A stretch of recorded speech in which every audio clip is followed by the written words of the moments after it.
Hi friends, இந்த வீடியோவில் நம்ம என்ன பார்க்க போகிறோம்னா எம்ப்ளாய்மெண்ட் நியூஸ், அதாவது வேலைவாய்ப்பு செய்திகள் தான் பார்க்க போகிறோம். ஸோ இதில் பார்த்தீங்கன்னா தேசிய நெடுஞ்சாலை ஆணையத்தில் டெப்யூட்டி மேனேஜர் பணி அதை வந்து கொடுக்குறாங்க. ஓகேவா? இந்திய தேசிய நெடுஞ்சாலை ஆணையத்தில் காலியாக உள்ள டெப்யூட்டி மேனேஜர் பணிக்கு தகுதியானவர்கள் விண்ணப்பிக்கலாம். இது பற்றிய விவரம் வருமாறுன்னு சொல்லியிருக்காங்க. பின்னாடி நோட்டிஃபிகேஷனும் நம்ம டீட்டெயிலாக பார்க்கலாம். ஃபஸ்ட்டு இந்த ஸ்லைடில் பார்க்கலாம். இதில் காலி பணியிடங்கள் பார்த்தீங்கன்னா 60 இருக்குது. சம்பளம் வந்து பார்த்திங்கன்னா 56,000லேருந்து 1,77,000 வரைக்கும் போட்டிருக்காங்க. வயசு வந்து 30க்குள்ளே இருக்கணும்னு சொல்லி போட்டிருக்காங்க. ஸோ இதோட குவாலிஃபிகேஷன், எஜுகேஷன் குவாலிஃபிகேஷன் வந்து பார்த்திங்கன்னா சிவில் இன்ஜினியரிங் வந்து முடிச்சிருக்கணும்னு சொல்லி போட்டிருக்காங்க. மேலும் கேட் தேர்வில் வந்து தேர்ச்சி பெற்றிருக்க வேண்டும். ஓகேவா? ஸோ இதில் வந்து வயது வரம்பில் வந்துட்டு எக்ஸெப்ஷன் வந்து கொடுத்துருக்காங்க. ஸோ அதெல்லாம் பின்னாடி பார்க்கலாம். ஓகேவா? ஸோ இது வந்து எதில் போய் விண்ணப்பிக்கணும்னா www.nhai.government.in அந்த இணையதளம் மூலமாக மட்டும்தான் ஆன்லைனில் விண்ணப்பிக்கணும். லாஸ்ட் டேட் என்றைக்குன்னு சொல்லி பார்த்தீங்கன்னா 15/6/2026 அந்த தேதிக்குள்ளே வந்துட்டு விண்ணப்பிக்கணும். ஓகேவா? இதுதான் பார்த்தீங்கன்னா அந்த பிடிஎஃப்.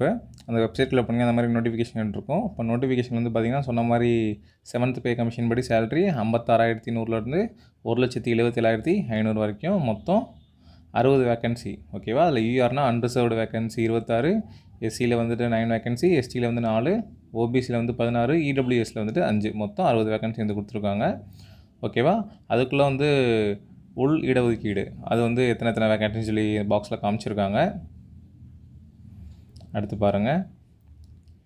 ஏஜ் லிமிட்டேஷன் வந்து 30 வயசு தாண்டக்கூடாது. குவாலிஃபிகேஷன் சிவில் இன்ஜினியரிங் முடிச்சிருக்கணும். ப்ளஸ் வந்து கேட் எக்ஸாமில் அதோட ஸ்கோரும் வந்து பார்ப்பாங்கன்ற மாதிரி மென்ஷன் பண்ணி சொல்லியிருக்காங்க. அடுத்து ஏஜ் ரிலாக்ஸேஷன் வந்து 30ன்னு சொல்லியிருந்தாங்களே, அது வந்து ஜென்ரலாக இருக்கக்கூடிய யூஆர் கேட்டகரி அவங்களுக்கு. அது போக ஒவ்வொருத்தவங்களுக்கு எக்ஸ்டெண்ட் ஆஃப் ஏஜ் ரிலாக்ஸேஷன் வந்து எத்தனை வருஷம் தராங்கன்னா, எஸ்சி எஸ்டியாக இருந்தாங்கன்னா 5 வருஷம் தராங்க, ஓபிசியாக இருந்தாங்கன்னா 3 வருஷம் தராங்க. ஓகேவா? அதிலே பர்சன் வித் பெஞ்ச் மார்க் டிசபிலிட்டிஸாக இருந்தாங்க அப்படின்னா அதில் ஒவ்வொருத்தவங்களுக்கும் கேட்டகரி வைஸ் போட்டிருக்காங்க பாருங்க. எஸ்சி எஸ்டினா 15, ஓபிசினா 13, ஜென்ரல்னா 10ன்னு போட்டிருக்காங்க. எக்ஸ் சர்வீஸ் மேனுக்கு வந்துட்டு 5 இயர்ஸ் வந்து கொடுக்குறாங்க. ஓகேவா? ஸோ அந்த 30 வயசோட இத்தனை வயசு வந்து எக்ஸ்டெண்ட் பண்ணுறாங்க இந்த கேட்டகரியில் இருக்கவங்களுக்கு மட்டும். அடுத்து பார்த்தீங்கன்னா டேட்டு, லாஸ்ட் டேட் வந்து என்னைக்குன்னு பார்த்தீங்கன்னா 15/6/2026 அதுக்குள்ளே வந்துட்டு அப்ளை பண்ணியிருக்கணும். அதுவும் பாருங்கள் சாயங்காலம் 6 மணியோட அப்ளிகேஷன் வந்து க்ளோஸ் ஆகிருன்ற மாதிரி சொல்லியிருக்காங்க. மினிமம் குவாலிஃபிகேஷன் வந்துட்டு சிவில் இன்ஜினியரிங்கில் வந்துட்டு டிகிரி முடிச்சிருக்கணும். ஓகே, கேட் எக்ஸாம் ஸ்கோரும் வந்துட்டு இதில் ஆஃபர் பண்ணி பார்ப்பாங்க. அடுத்து ரிசர்வேஷன் வந்து சொல்கிறாங்க. அந்த ஓபிசினா ஓபிசி சர்டிஃபிகேட் வாங்கியிருக்கணும், இடபிள்யூஎஸ்னா இடபிள்யூஎஸ் சர்டிஃபிகேட்டோட ரிசர்வேஷன் வந்து வாங்கியிருக்கணும். அது எந்த ஃபினான்ஷியல் இயரில் இருக்கணும் அதெல்லாம் மென்ஷன் பண்ணியே கொடுத்துருக்காங்க பாருங்கள் இதெல்லாம் பிடிஎஃப்பில். அடுத்து இதில் கம்யூனிட்டி ஸ்டேட்டஸ்லாம் எதுவுமே வந்து சேஞ்ச் பண்ண முடியாது. ஒன்ஸ் அப்ளை சப்மிட் பண்ணிட்டோம் அப்படின்னா மாற்ற முடியாதுன்ற சொல்லியிருக்காங்க. அதை பார்த்துக்கோங்க. அடுத்து பிடபிள்யூடி கேண்டிடேட்ஸ் அவங்களுக்கு வந்து கொடுத்துருக்காங்க என்னென்ன ஃபிசிக்கல் ரெக்யர்மெண்ட்ஸ் இருக்குது அப்படின்னு சொல்லிட்டு. அடுத்து செலெக்ஷன் ப்ராசஸ் வந்து கொடுத்துருக்காங்க. அடுத்து சர்வீஸ் பாண்ட் ஒன்று கொடுத்துருக்காங்க பாருங்கள். இப்போ நம்ம வேலையில் சேர்ந்ததுக்கப்புறம் பார்த்திங்கன்னா 3 வருஷம் பாண்ட் மாதிரி போட்டுருவாங்க போல். அந்த பாண்டு முடிகிற வரைக்கும் வந்து நம்ம கம்பல்சரி வேலையில் இருக்கணும். சப்போஸ் போயிட்டோம் அப்படின்னா 5 lakhs வந்துட்டு அவங்களுக்கு பே பண்ணுற மாதிரி இருக்குன்ற மாதிரி சொல்லியிருக்காங்க. ஓகேவா? ஸோ இதனால் நோட் பண்ணி பார்த்துக்கோங்க சர்வீஸ் பாண்டை. அதனால் ரீட் பண்ணி பாருங்கள். அப்ளை பண்ணுறதுக்கு முன்னாடி ரீட் பண்ணி பார்த்துட்டு ஜாயின் பண்ணுங்கள். அடுத்து எப்படி அப்ளை பண்ணுறது அப்படின்ற மாதிரி கொடுத்துருக்காங்க. அவங்களோட வெப்சைட் www.nhai.gov.in அந்த வெப்சைட்குள்ளே போய் தான் அப்ளை பண்ணணும். க்ரோம் ஆர் மொசிலா ஃபயர்பாக்ஸ் இது எதுக்குள்ளான்னு போனால். ஸோ அது எப்படி ப்ராசஸ் பண்ணுன்ற மாதிரி அவங்களே 6 மார்க் கொடுத்துருக்காங்க பாருங்கள். ரெக்யர்மெண்ட்குள்ளே போகணும், அடுத்து வேக்கன்சிஸ்குள்ளே போகணும், அடுத்து current click on the advertisement of deputy manager technical. So இந்த இன்ஸ்ட்ரக்ஷன் படி நீங்கள் அப்படியே ஃபாலோ பண்ணி போகணும். அடுத்து பார்த்திங்கன்னா டாக்குமெண்ட்ஸ்லாம் அப்லோட் பண்ணுற மாதிரி இருக்கும். அது எல்லாமே ஜேபெக்கில் இருக்கணுமா, ஜேபிஜியில் இருக்கணுமா, இல்லை ஜிஃபில் இருக்கணுமா, பிஎன்ஜியில் இருக்கணுமான்னு ஒவ்வொன்றுமே கொடுத்துருக்காங்க. எம்பியுமே கொடுத்துருக்காங்க பாருங்கள். ஃபோட்டோக்கு வந்து ஒரு எம்பி, சிக்னேச்சர் ஒரு எம்பி, 10th சர்டிஃபிகேட்டுக்குனா 2 எம்பி, இந்த மாதிரிலாம் கொடுத்துருக்காங்க. ஸோ அதை நோட் பண்ணி பார்த்துக்குங்க. அடுத்து நெக்ஸ்ட்டு வந்துட்டு ப்ரிவ்யூ பட்டன் அதெல்லாம் வரும். எடிட் பண்ணுறேன்னா சப்மிட் கொடுக்குறதுக்கு முன்னாடி நீங்கள் எடிட் பண்ணிக்கணும். சப்மிட் கொடுத்து நீங்கள் இது பண்ணிட்டீங்க அப்படின்னா அடுத்து எடிட் பண்ண முடியாது. ஓகேவா? 15/6/2026 6 மணிக்குள்ள வந்துட்டு இது பண்ணணும். அதுக்கப்புறம் தான் உங்களுக்கு யூனிக் ரெஃபரன்ஸ் நம்பர் வந்து வரும்.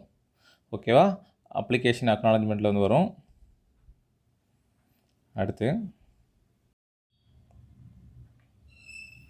இதில் என்ன சொல்கிறாங்கன்னா இம்பார்ட்டண்ட்டில் candidates are advised to fill their correct and active email addresses in their online application as well correspondence will be made by the NHA through email only. So இமெயிலில் மட்டும்தான் அவங்க அனுப்புவாங்களாம். ஸோ அதனால் இமெயில் ஐடி வந்து ஆக்டிவாக இருக்கிறத கொடுங்க.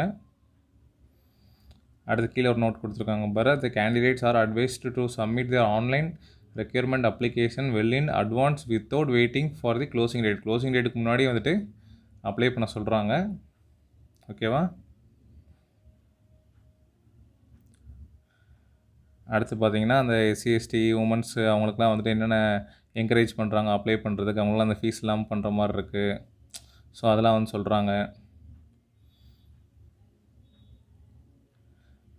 அடுத்து நெக்ஸ்ட்டு பாருங்கள், அப்படியே ஒவ்வொரு பாயிண்ட்டாக இதில் இருக்கக்கூடிய எல்லா பாயிண்ட்டுமே நீங்கள் மேக்ஸிமம் ரீட் பண்ணி பார்த்துட்டு நீங்கள் அப்லோட் பண்ணுங்கள். இது ஃபைனல் ஸ்டூடெண்ட்ஸ்க்காண்டி அவங்களுக்காண்டி கொடுத்துருக்காங்க. ஸோ அது பாருங்கள். கீழே நோட்டுக்கு அந்த நோட்டும் படித்து பாருங்கள். கேட் எக்ஸாமோட ரிலேட்டிவாக வந்து கொடுத்துருக்காங்க. ஓகேவா? ஸோ ரெண்டுமே வந்துட்டு இம்பார்ட்டன்ட்.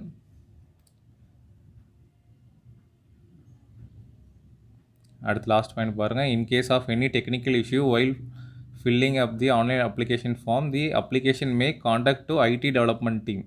ஸோ இந்த நம்பருக்கு தான் காண்டாக்ட் பண்ணி கேட்க சொல்கிறாங்க, இல்லைனா அந்த மெயில் ஐடிக்கு வந்துட்டு காண்டாக்ட் பண்ணி கேட்க சொல்கிறாங்க. ஆன்லைனில் அப்ளிகேஷனில் ஃபில் பண்ணுறப்போ ஏதாவது டெக்னிக்கல் இஷ்யூ வந்துருச்சு அப்படின்னா. ஓகேவா? இந்த வீடியோ உங்களுக்கு பிடிச்சிருந்துச்சுன்னா லைக் பண்ணுங்கள், உங்கள் ஃப்ரெண்ட்ஸ் எல்லோரும் கிடைக்கிற மாதிரி ஷேர் பண்ணுங்கள்.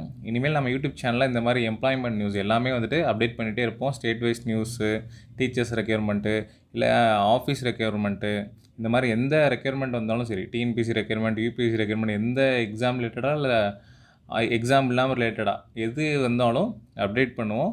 ஸோ கண்டிப்பாக சேனலை ஃபாலோ பண்ணிக்கோங்க. கண்டிப்பாக உங்களுக்கு யூஸ்ஃபுல்லாக இருக்கும். நீங்கள் இன்னும் நம்ம சேனலை சப்ஸ்கிரைப் பண்ணலைன்னா சப்ஸ்கிரைப் பண்ணி வச்சுக்கோங்க.